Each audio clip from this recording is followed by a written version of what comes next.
I would like to welcome the ones that have already joined us. I'm just going to give a minute or so for anyone else that wants to join, and then we'll start uh, the webinar.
If you have joined us in the last 30 seconds, I'm just giving everybody maybe a chance to join, and then we'll start it in a minute.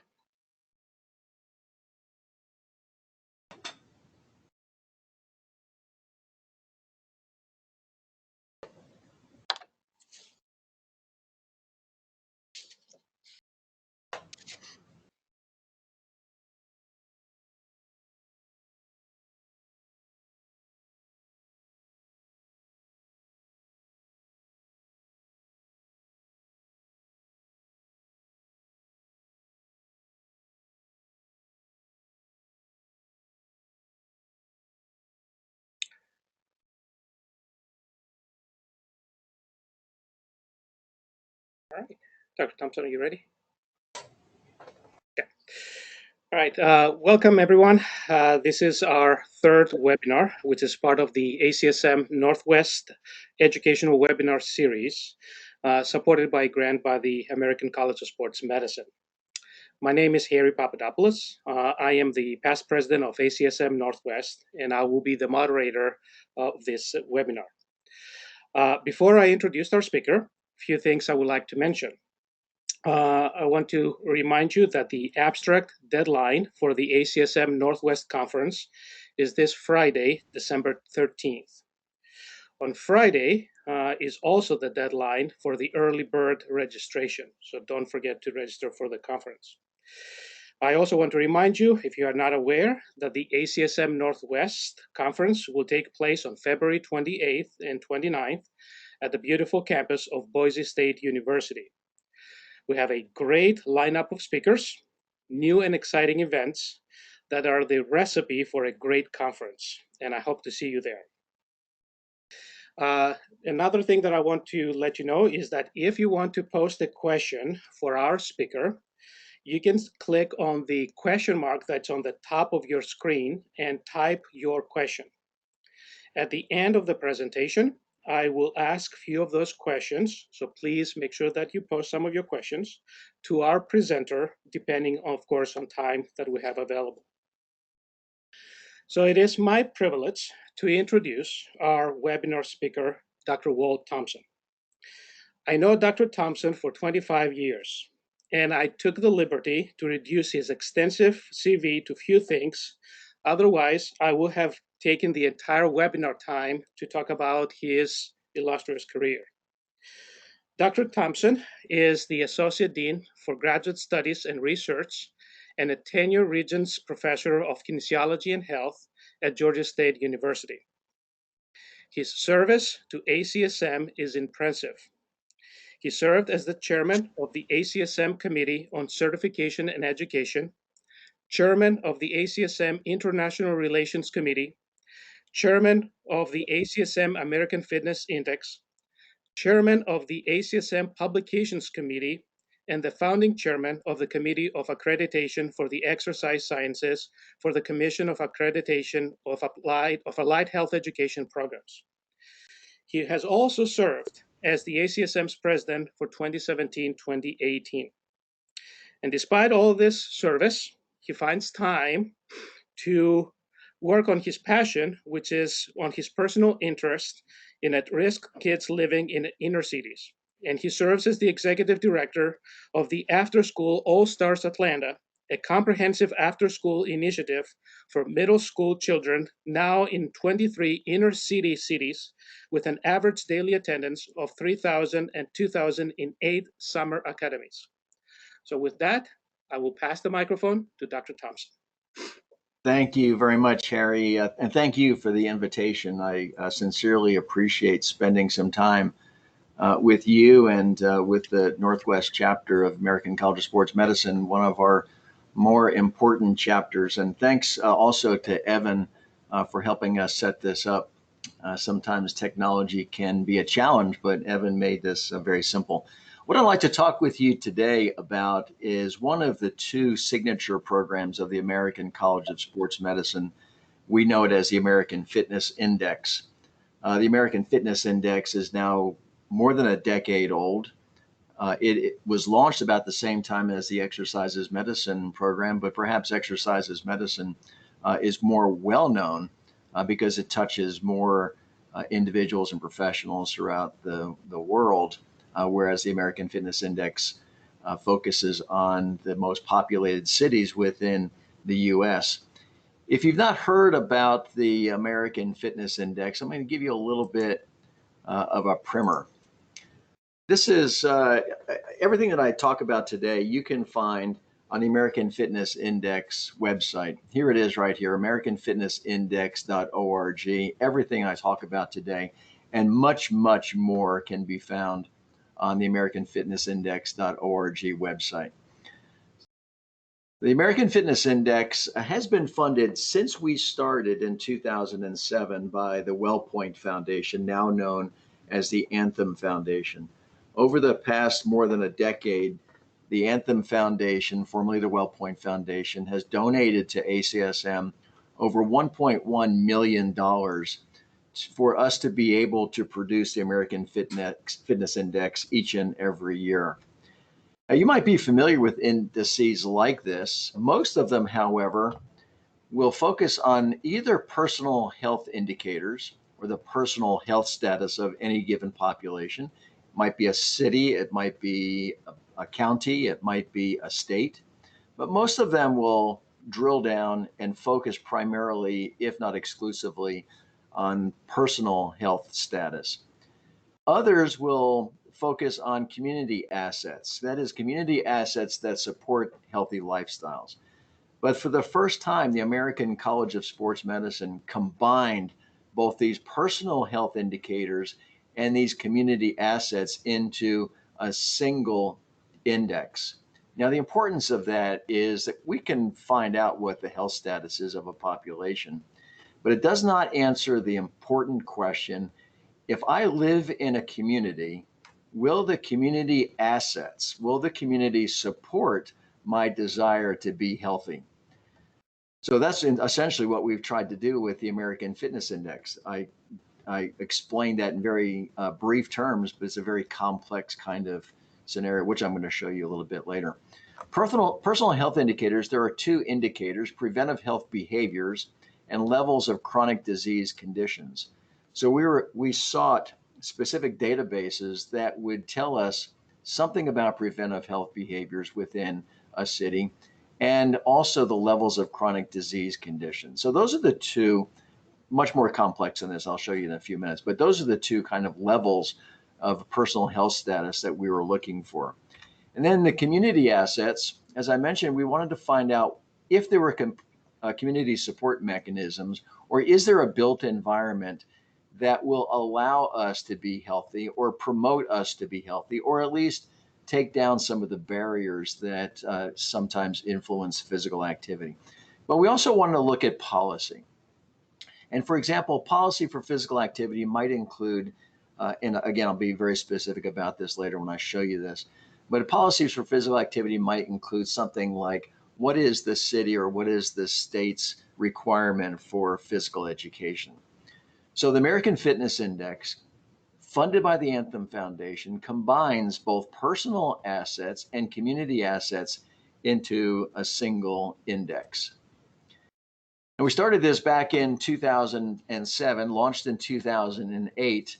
We had a panel of experts, 26 of them we identified all over the country, and used the technique called the modified Delphi technique. And I'm not sure if you're familiar with that technique, but very briefly, we have a panel of 26 experts who will come up with whatever the answer is to the question. So, for example, in the American Fitness Index, we asked these 26 experts, what do you think is a personal asset that you would like to see measured that we can track over time? Or regarding the community assets, it might be a question like, what do you think is the most important community asset that decreases barriers to physical activity? So you might well imagine that when you ask 26 experts what their opinion is, you're going to get 26,000 responses. So the modified Delphi technique allows us to categorize these responses to see how many people then identified that as an asset or a barrier. And then once we got that list together, we sent it back out to these 26 experts and asked them to rank order these community assets and these personal assets, and so that we can drill this down to something that was more manageable. So we got those responses back, sent it back out. We went back and forth with these physical activity experts until we finally got a reasonable number of standards that we wanted to measure. Down on the bottom of the screen, this is the advisory board in 2008, and I am sure that you recognize most, if not all, of these names. These are the who's who in physical activity and health promotion all over the country. Now, the advisory board had remained intact for the first decade of the American Fitness Index. And then we wanted to change some things up. So we added a few more advisory board members in about 2018. So now we have probably close to 20 or 25 advisory board members who study the American Fitness Index each and every year to determine whether or not any changes need to be made. So in 2008, after that modified Delphi technique, and it took about a year for us to get down to these 31 indicators and 16 descriptions, and so that we could manage these indicators and make sure that we could track them each and every year after 2008. These 31 indicators were almost evenly split between personal and community and environmental assets, 16 for personal, 15 for community. An important number to remember.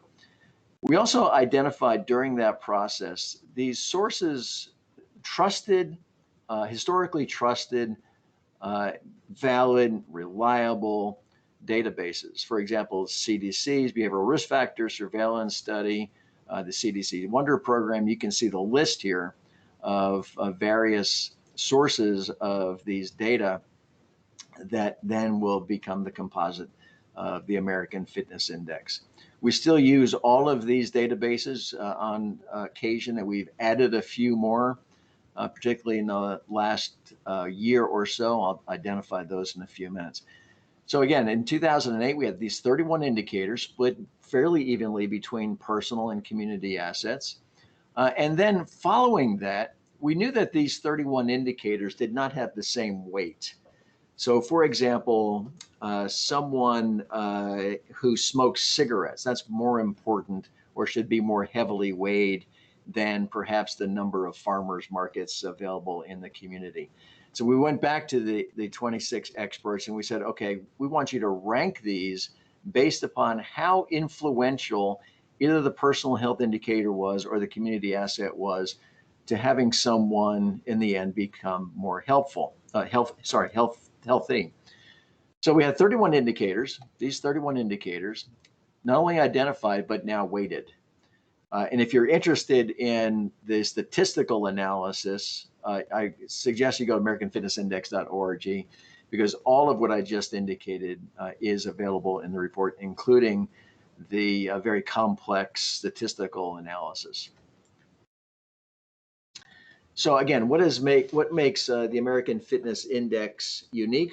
Well, I already mentioned two things: the state of personal health, and I mentioned the state of community fitness programs.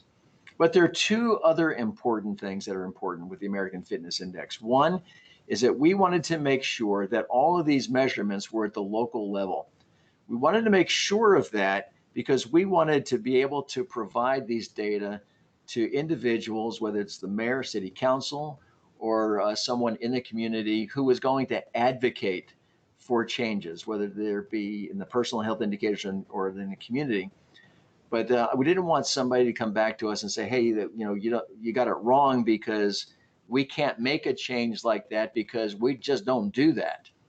Well, we wanted to make sure that not only did we were able to measure these two things, a personal health indicator and community assets, but the measurement was available to people at the grassroots level. So if they wanted to make changes, they could advocate for those changes. And finally, the last point is that in everything ACSM does, it had to be scientific and evidence-based measures. So we couldn't just find a database someplace that we thought was kind of fun to have in the American Fitness Index. No, it had to have scientific evidence, it had to be evidence-based, so that we could rely on that database. So that's what makes the American Fitness Index unique. That in the combination scores of personal health and community assets to rank order the most populated cities in the US. So in 2008, we decided that we wanted to measure what's called the metropolitan statistical area. We made that decision over citywide data because there's a lot of people, and if you've ever been in Atlanta, Georgia, they're all on the road between 6 and 9 p.m. coming into the city. I know because I'm one of them, that take advantage of the city. So we think we thought, at least at that time, that these individuals would contribute to both the personal health indicators and these community assets. So we chose the metropolitan statistical area. Now that's a government designation. We just didn't make it up. It's a government designation called Metropolitan Statistical Area. And I'll give you an example of that. I use Atlanta as an example a lot because that's where I live. The city limits of Atlanta are pretty much inside of this road that rings Atlanta called 285, and outside of that is the suburbs. Well, the Metropolitan Statistical Area of Atlanta goes almost all the way up to Chattanooga on the northwest side, on the west side almost as far as Alabama, on the south side past the airport, on the east about halfway to Augusta, and in the northeast about 2/3 of the way to Greenville. So there's a lot of people living in that area, some 5.2 million people. So when we launched this in 2008, we thought that we would want to measure the health of those 5 million people rather than the 750,000 people who live inside the city limits of Atlanta or in any city. So it is the metropolitan area. It includes the city core, people who live in the city. It included suburban areas. And again, we thought we should measure the metropolitan statistical areas over cities because of all the people who took advantage of things that were in the city. So we did that same practice for 10 years, from 2008 to 2018. And in 2018, we made a very strategic decision. And that decision was to choose cities over metropolitan statistical areas. So you can imagine some of the scholars who were following the American Fitness Index, all of a sudden we're changing the methodology and people were raising their hands and saying, no, don't do that, because now we can't compare what's happening in cities. But we got a lot of pressure from cities. We had ranked the 50 most populated metropolitan statistical areas. We got calls every single year from city leaders like mayors and city council members who said, wait a second, we're a large city, but we're not one of the 50 most populated cities. And we got other calls saying, hey, look, we shouldn't count those people that live in the suburbs because they don't contribute to what happens in our city. So we decided in 2018, the advisory committee decided in 2018, with the consent of Anthem Foundation, because they were still funding it, they were interested in expanding. We expanded from 50 metropolitan statistical areas to 100 of the most populated cities in the country. So we added 50 more cities.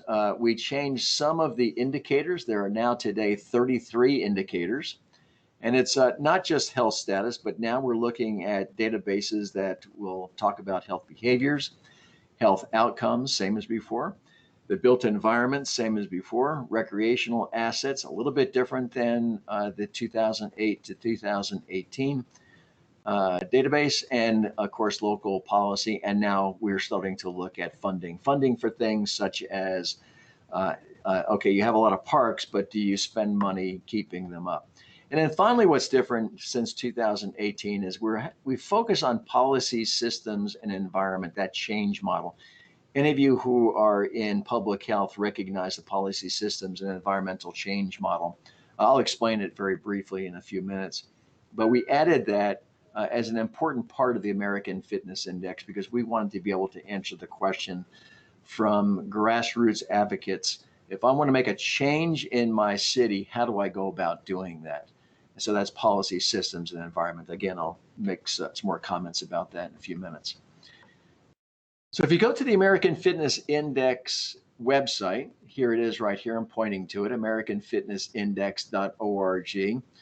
They'll be scrolling on the home page, 5 different pages. I'm going to show you each one of those pages because I think it's important for you to be able to identify with each one of them. This is the opening page. This is the report itself for 2019. We generally come out with new reports about the time of the annual meeting of the American College of Sports Medicine in last part of May, first part of June. If you click on Get the Report, you can download in a PDF the entire American Fitness Index report for that year.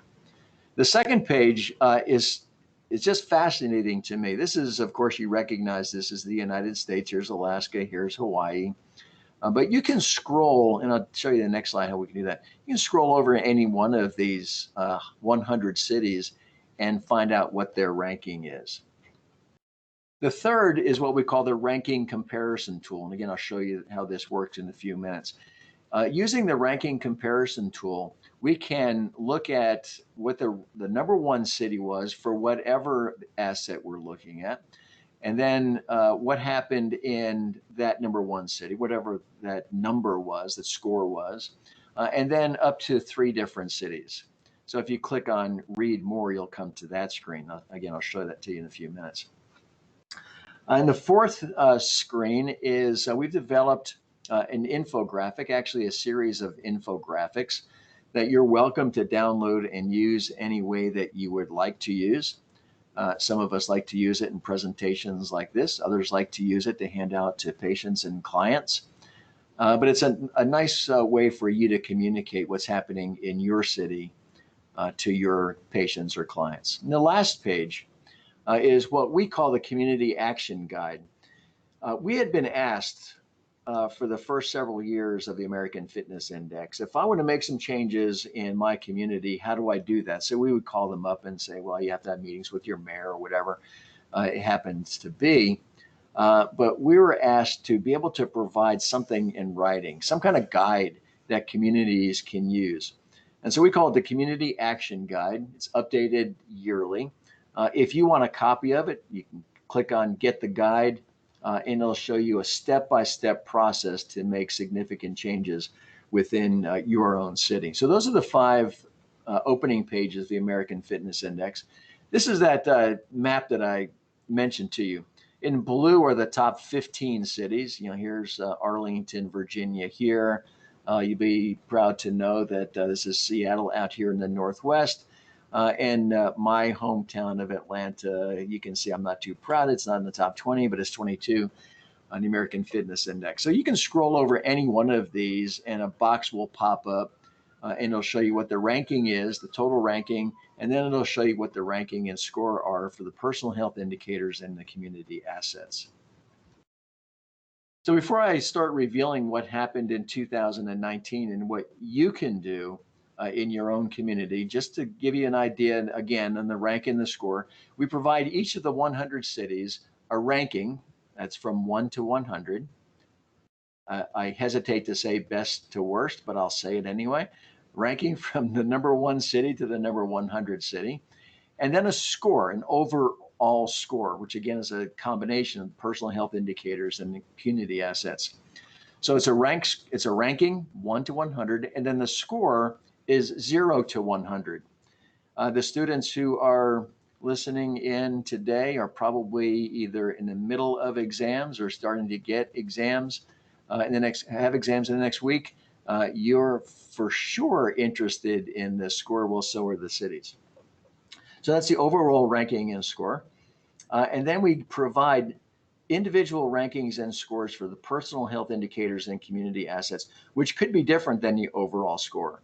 You'll see when you study the American Fitness Index that a city might have a high ranking but a low score in personal health indicators. Likewise, they may have a low ranking but a high score in a community or environmental assets.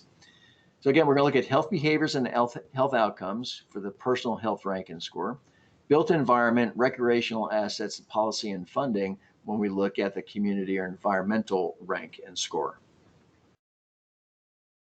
So here's the Compare Cities page. Like I said, it's a lot of fun to use.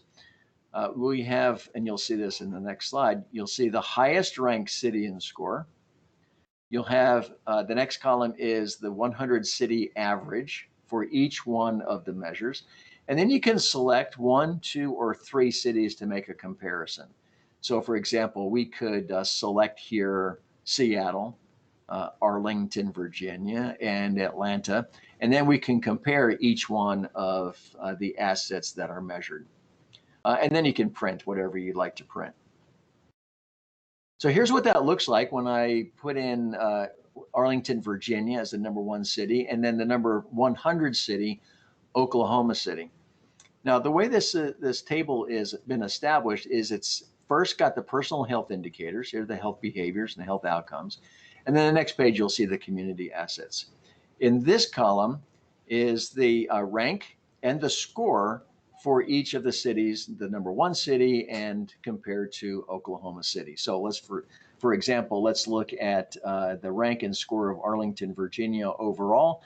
Overall number 1, but a score of 87. So those students who are listening in, an 87, at least at Georgia State University, would be a high B. So even though Arlington, Virginia is number 1, it doesn't get an A. However, Oklahoma City at a 100 has a score of 20.8, again from 0 to 100, 100 being the best, scored a 20.8. So there's some movement for Arlington, Virginia to increase their score. Oklahoma City, a lot of movement. So here are the health behaviors. Here are the number 1 cities. Here are the scores. And here is Oklahoma City. So if we look at something like the percent of exercising in the last 30 days. So we took this piece of data from the CDC's Behavioral Risk Factor Surveillance Study, which asked the questions, did you exercise in the last 30 days? And in Arlington, Virginia, 92.6% of the population exercised within the last 30 days, 71.7% in Oklahoma City. And you can see all these other health behaviors. Perhaps the most striking one is how many people in Oklahoma City are still smoking. Percent smoking in Arlington, Virginia, 6.5%. In Oklahoma City, 17.8%. Almost 1 out of 5 people in Oklahoma City still smoking cigarettes. These, by the way, these health behaviors are things that you and I can influence with our patients and clients each and every day. The second category are health outcomes. You can see what those are, what the data are. In the number 1 city, what their score was, and compared to Oklahoma City, number 1. You'll note that this year we added a new category under health outcomes, pedestrian fatality rate per 100,000 residents. We found a very nice, reliable, and valid database for that. It's the interesting thing. Arlington, Virginia reported no pedestrian fatality rates in 2019, and Oklahoma City 2.5. So it's a lot of fun using the data, comparing the number one cities against whatever city you choose. Again, I chose Oklahoma City only because I wanted to compare the highest rank versus the lowest rank. Here are the community environmental ranks and scores. You can see the built environment includes things like the air quality index, bike score, I mentioned farmers markets, the walk score, how walkable your city happens to be. And second category is recreation facilities, baseball diamonds, basketball hoops, recreation centers, swimming pools and tennis courts, things like that. And finally, this third category, the local complete streets policy, whether or not they had one, how many park expenditures per resident. I found this to be fascinating, and the physical education requirement. So we can look at any one of these scores. I would suggest to you to get into the data and do these city to city comparisons, and just pick your favorite city and make some comparisons. I've gotten a lot of questions, by the way, from the media. So they say, okay, well, Arlington, Virginia, Washington, D.C., those are great cities to live in, and they scored really high on the American Fitness Index. But what if I want to move to, let's say, for example, Oklahoma City, and I wanted to use their parks? And we go, okay, well, let's look at the park. So we can look at the park playgrounds per 10,000 residents. In Madison, Wisconsin, the number one city, 7 per 10,000 residents. Oklahoma City, 1.7. And then if you go down here to the park expenditures per resident, Portland, Oregon, congratulations, $382 per resident spent on parks, but only $51 spent on parks in Oklahoma City. So a real easy thing for us to explain to city mayors, city councils, parks and recreation facilities. Say they want to be in Oklahoma City number one in the American Fitness Index. Well, here's something that you can do about it. Portland, Oregon spends $382 per resident on parks. You only spend $51. So again, real nice way to make some city comparisons and develop that advocacy piece that I talked about. So here are your top 10 fittest cities. Arlington was 1, Seattle 2, Minneapolis. I'm going to show you a video clip about Minneapolis because you're probably scratching your head saying, why Minneapolis? How would that ever happen that Minneapolis would be number 3? Actually, when we were using the metropolitan statistical area, it was between Minneapolis and Washington, D.C., vying for the number one city. And again, I'll show you a video clip to help explain that. Overall, the 100 city averages, 75% of adults reported that they got some kind of physical activity in the last month, but only half of them reported meeting aerobic activity guidelines. So again, these are in the American Fitness Index data report. It suggests that you go and look at it. Some more other interesting things, 16% of adults reported eating the proper number of vegetables in every day, only 16%. And 3 in 10, 30% indicated that they ate adequate numbers of fresh fruits every day. Dr. Thompson. Yes. Thompson, can I interrupt you for a second? We are frozen on one of the slides before on the personal, on the health behaviors and health outcomes. So if you can possibly exit and then maybe come back again. So on the slides that you were talking. Yep. Sorry about that, Harry. No, sorry for the attendees for some technical difficulties sometimes occurs. There were such great slides too. This will take a second to load because it's got the videos. Maybe, is there a question yet? I didn't have any questions, so if anybody has any question that maybe they wanted to type, and I can have Dr. Thompson while this one is. So I'll just go, while you're doing that, I can just go on and explain more about the American Fitness Index and the advocacy part of this. And that part is that we really wanted to make make sure that people living in communities could make some significant changes and know how to do it. So the community booklet that we put together does precisely that. It demonstrates step by step how you can approach and how you can talk to city leaders like mayors and like city councils. Can you see that now, Harry? No, not yet. So if you maybe deselect our sharing, yes, and then maybe try again to share your screen with us, and then go to the. If you can, Yeah. we're seeing your first one, but not the one that you're currently. So if you scroll to the. Okay, so you can see the first one again, right? Yeah. Okay. Perfect. Yes. So this was the slide that I was explaining about the personal health indicators. Correct. And then if you move on, you were You talking can about see, the environmental, yes, and then perfect. So let me yeah, let me scroll down to, so we had some pretty good success with the media. This was a video clip that was on NBC News not too long ago, talking about The new Arlington, American Virginia. Fitness Index is out, ranking America's 100 largest cities by level of fitness. Number 1 this year, Arlington, Virginia. A close number 2, Minneapolis, Minnesota. Outside of the rankings, the report raises an interesting question. What makes for a fit city, and why does it matter? The American College of Sports Medicine has been ranking cities since 2008 in an effort to improve national health and promote active lifestyles. They consider personal health factors such as percent of residents exercising in the last 30 days, percent with obesity, and percent smoking, as well as community factors such as parkland as a percentage of city area, and the percent of people biking or walking to work. A total of 33 factors are plugged into this formula to determine a ranking. This ranking isn't a competition between cities. Rather, its purpose is to raise awareness of the role city policies and the physical environment play in our health. Cities can encourage healthy lifestyles by building parks and creating efficient public transportation. But health infrastructure isn't enough. Okay, were you able to see that video? not right now. So if you we're on looking at 2019 findings. Is your video the next one or the previous one? Okay, sorry about that. You might want just exit again from maybe Okay. share. So now on the slide is 2019 findings. Yes, Continue. You can see it. we can see Says that. top 25 cities average 35% or more. No, not yet. No.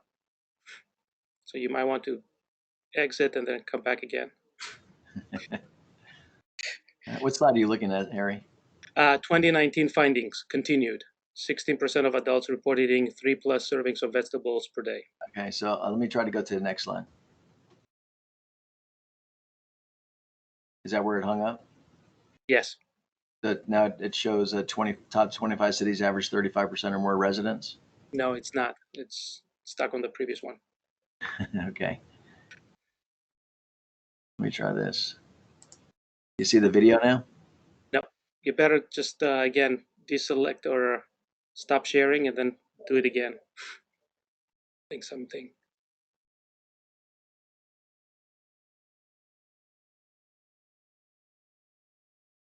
Okay, do you see the video? Yes. You didn't see any of that video, right? No, not before. All right, so let me try it again.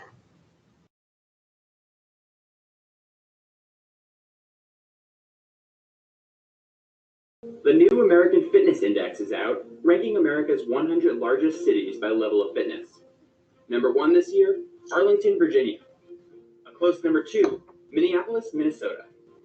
Outside of the rankings, the report raises an interesting question. What makes for a fit city, and why does it matter? The American College of Sports Medicine has been ranking cities since 2008 in an effort to improve national health and promote active lifestyles. They consider personal health factors such as percent of residents exercising in the last 30 days, percent with obesity, and percent smoking, as well as community factors such as parkland as a percentage of city area, and the percent of people biking or walking to work. A total of 33 factors are plugged into this formula to determine a ranking. This ranking isn't a competition between cities. Rather, its purpose is to raise awareness of the role city policies and the physical environment play in our health. Cities can encourage healthy lifestyles by building parks and creating efficient public transportation. But health infrastructure isn't enough.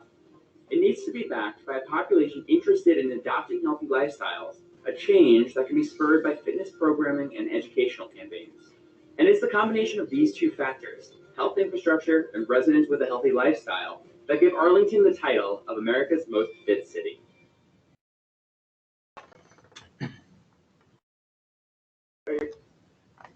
So that was pretty exciting to be on NBC. But you haven't made it yet until you made the Today Show. Harry, can you see this slide? Yes. All right, let me play this, and if you can't see it, send me a message. This Today Show was a couple of years ago. We're using the metropolitan statistical areas, but the reason that I show it to you is because it explains quite nicely why Minneapolis and why St. Paul, when we separated the two into cities, is ranked so high, and why the Minneapolis-St. Paul metropolitan statistical area ranks so high when we were looking at MSAs. Thank you, Savannah. Now to a new series here, Healthy, Wealthy, Wise, where we take you to the top cities in the country when it comes to those categories. This morning, the healthiest spot on the map. NBC's Craig Melvin is here with more. Craig, good morning. Good morning, Carson Daly. Yes, healthiest city in America. Go. I'm going to say Los Angeles or somewhere out west. No, not LA. Not LA, not Miami, nor Malibu. Amid the snow cones and earmuffs is America's healthiest city, Minneapolis, St. Paul, Minnesota. In the Twin Cities, sub-zero doesn't slow them down. Do you know how cold it is? Negative 14 wind chill. Brave and bundled up, these runners get in at least 4 miles every day. You can't let the weather stop you. You just have to continue doing it. Otherwise, it's going to be a really long winter. So this is part of the way that they keep you Survival, yeah. Another hot winter activity here. Last year, the coldest day of the year, it was negative 30. And I actually was working as a courier that day, so I ended up running about 45 miles that day. Minneapolis St. Paul is second only to Portland, Oregon for the number of bicyclists per capita. There's a winding 53-mile trail to ride, walk, or run that surrounds the Twin Cities. But the jewel in the city's fitness crown, its sprawling parks and recreation system. We have 182 parks in the city. There's a park within 6 blocks of every person in Minneapolis. That's more public parks per square mile than any major city in America. And there's always something happening at them. From a 5K in negative 9-degree weather, and Zumba for folks trying to stay in shape. Oh, to a citywide program for those learning their shapes. They get a little exercise and speak Philly. We have a nice apartment, but I mean, who could beat a gym? For $2 or $3, toddlers get to basically run around in a gym that's turned into a playground. If a parent can't afford it, Minneapolis picks up the tab. Part of the reason we do this is what gets them going early so that they keep doing healthy activities the rest of their lives. So we're going to do more cups. There's also an effort to teach how to eat and cook nutritiously early in life. You know, this is very attractive to women. I don't know if you know this. Women love a man who can cook. Trust me, I know. A 44-year-old community group called Urban Roots works with high schoolers who live in a part of St. Paul where zip codes determine healthy options. The larger chain grocery stores that have more selection and better prices are kind of few and far between. And transportation for a lot of East Siders can be a real challenge. They learn how to grow food. We have 6 gardens here on the East Side that the youth help plant, maintain, harvest. Overall, the Twin Cities gets high marks for access to fresh food. Another reason, Minneapolis-St. Paul has topped the American Fitness Index 3 years in a row. There are twice as many farmers markets in that area than in the top 10% of our cities. And people can find ways to stay healthy almost anywhere, even at the largest mall in America. These mall stores circle 5 days a week, when its struggle is the most seeming. 95 3/4. Yeah. And how much do you think that the mall walking has helped you? Hit 95. I would hate to be without it. From the young at heart to the young of body, proving you don't need the key weather to be the fittest city in America.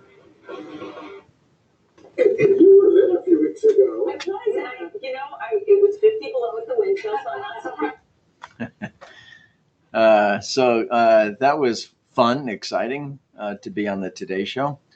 Harry, just to check, you can see the technical assistance program slide? Okay. So I'm just going to quickly identify when we do have cities that call us, we do provide what we call a technical assistance program where we inform, engage, and build infrastructure. So the goals of the technical assistance program, the American Fitness Index, is to first identify what areas might be improved the quickest, and what kind of priority can we give to making certain changes within an environment.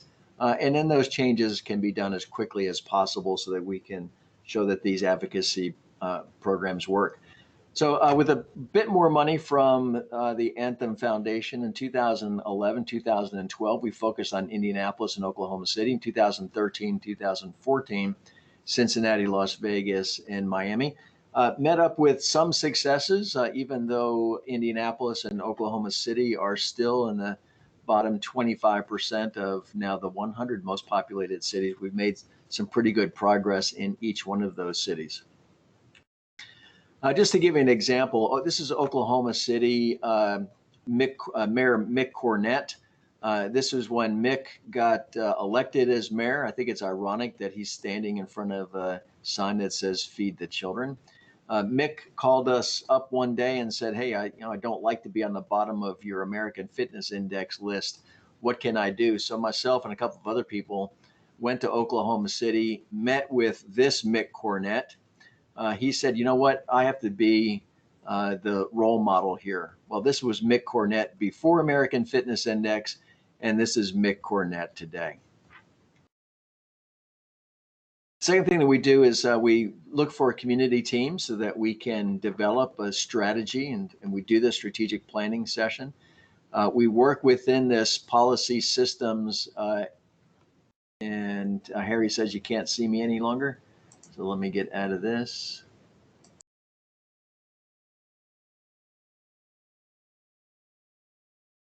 Can you see that now, Harry? Okay, good. So we developed this policy systems and environmental change strategy. This may be new to you if you haven't been in the public health area, but very basically, let's see if I can change the slide. There we go. The policy system environmental change model focuses on policy. You can't have systems changes without policy. You can't have environmental changes without systems changes. And the end result is healthy people as a result of this environment, whether it's physical or economic, social, or anything else like that. So this is the policy systems and environmental change model, again, a public health model that we've adopted when we provide some technical assistance. And then we work with the team. This happens to be a team from Oklahoma City that was very interested in making some changes. We provide for them, we work with them, a strategic blueprint so that they can move forward. So what did we learn? We learned that we have to build coalitions in each one of these cities. We have to get the support of both these grassroots advocacy individuals and in the leadership. So you're not going to make changes within a city unless the mayor and city council are behind it. And believe me, no one wants to be number 100 on the American Fitness Index. This is an example of the Community Action Guide. Again, it's got tools and resources for you to use. If you've never done any advocacy within your city or town, don't know how to do it, download the Community Action Guide. And it'll give you a step-by-step procedure on how you can talk with and communicate with your city leaders to make some significant change. This is one of the infographics that we developed. It looks to be a bit complex, but again, I would suggest that you download this and use it, hand it to your clients and your patients. We've had some great media advocacy work done. You can see most of these that I'm pointing to now are repeats. So for example, every single year I'm on Doctor Radio and they're very interested in what's happening in New York City because that's where they're based. Men's Health has been very good about reporting our results and more local newspapers like the Atlanta Journal-Constitution, the Pittsburgh Tribune Review. So you can see we've had some pretty good success with advocacy. We've also had some pretty good success with social media. If you're on social media, here's Twitter, Facebook, Pinterest, YouTube. We do not yet have a presence on Instagram, but we intend to do just that.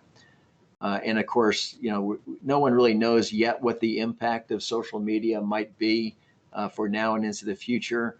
But we believe that we have to have a presence on at least these 4 plus Instagram in order to communicate our really important message. So what can you do? You as an individual living in your city, the most important thing is to be a good role model. If you're not a good role model, people will point at you and say, well, you're telling us what to do, but you're not doing it yourself. So be a good role model. Second thing, volunteer your expertise. Join a local grassroots advocacy group or coalition that's dedicated to encouraging physical activity. There's a lot of volunteer work that can be done out there, including visiting things like Rotary clubs and other organizations, Lions clubs, so that you can be one of their guest speakers at lunch. I've done thousands of those. And then educate community leaders. Bring an awareness to about physical inactivity. Quite frankly, we did that here in Atlanta. I was in the mayor's office, it seemed like every month, pleading with him to put in more bike lanes and to put in more walking lanes and make the city safe downtown for people to walk and to enjoy the downtown area. And it seemed like overnight, all of a sudden, there were bike lanes all over downtown Atlanta, including the famous Peachtree Street. So it can be done. It may take a while to change the minds and opinions of elected leaders, but believe me, it can be done. And then advocate for proactive approaches to solving challenges. Every city, every community has its challenges. For Atlanta, it's our traffic, particularly our downtown, midtown, and Buckhead areas. But we've taken this proactive approach to make some significant changes, and our mayor has done that.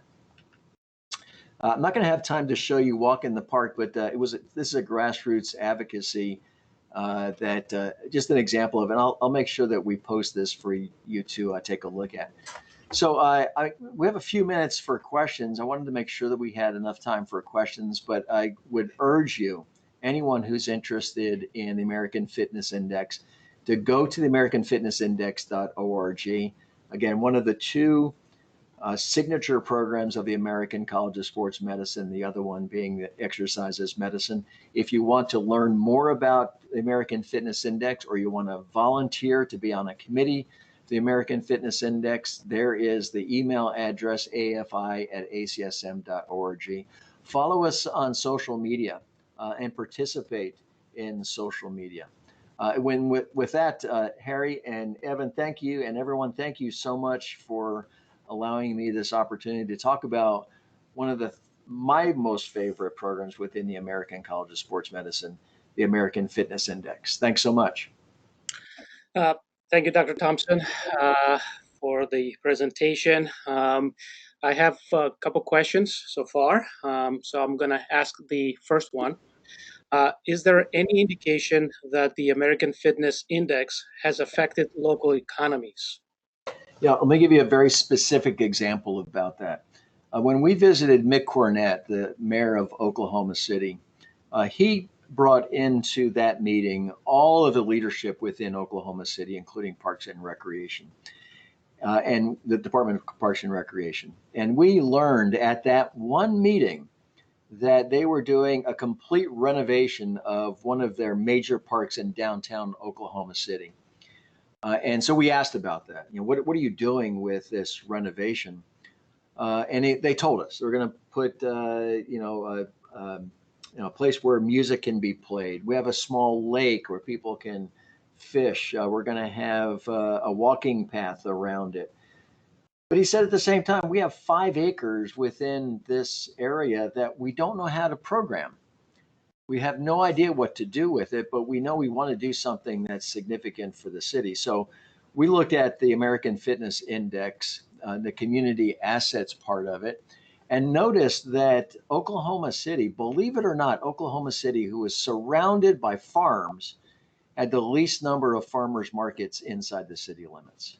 And when we pointed that out to Mick Cornett, we all agreed that Oklahoma City needed to be more inviting to their farmers to come into the city, be less restrictive on permits and things like that, and allow farmers to literally sell fresh fruits and vegetables out of the back of their pickup trucks.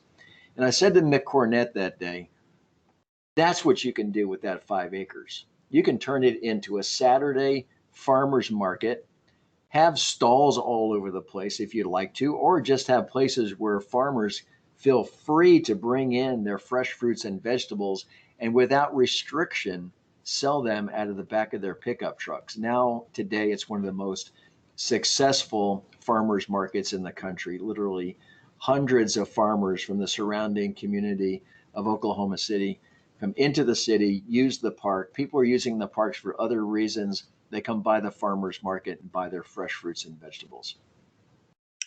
Um, Interesting. Which kind of brings a little bit on the next question is, have people relocated as a result of American Fitness Index, as far as you know? That is a incredibly important question that I get a lot because the AARP, for example, they use the American Fitness Index for their retired folks and say, look, if you want to live in a healthy city, here's the American Fitness Index. Here's the top 100 cities to live in if you want to be healthy. And people look at that and say, hey, I think I'll move to Seattle because Seattle is the number 2 city. Or I'm going to move to Arlington because Arlington is close to Washington, but it's healthy. I may not decide to move to one of the Florida cities that ranks low in the American Fitness Index, even though in my entire lifetime I thought I was going to retire to Florida. Now I might change my mind and go someplace else because the American Fitness Index ranks them so poorly.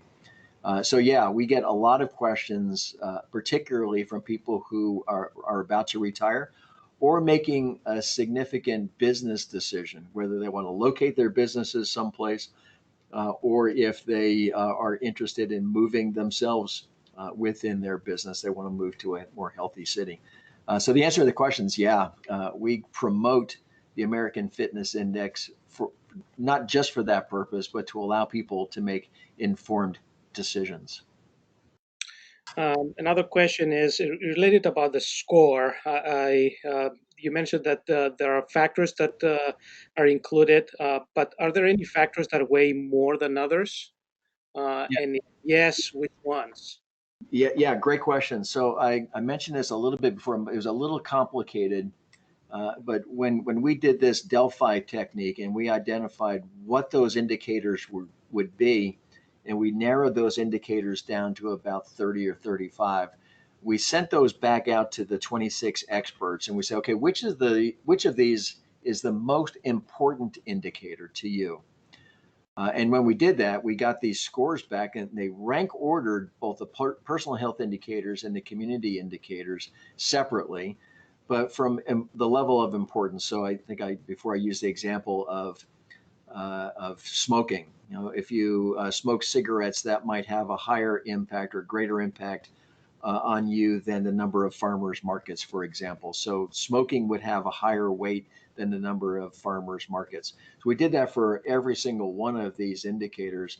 And that very complicated statistical formula that was shown in the video, that's what our statisticians do to create the scores and then finally the ranking. So yes, so each one of the now 33 indicators are weighted differently depending upon what the impact is of that indicator on either personal health or in the community assets. Thank you. All right. And with that, we reached the conclusion of our webinar. I would like to thank you for giving us this great presentation about the American Fitness Index.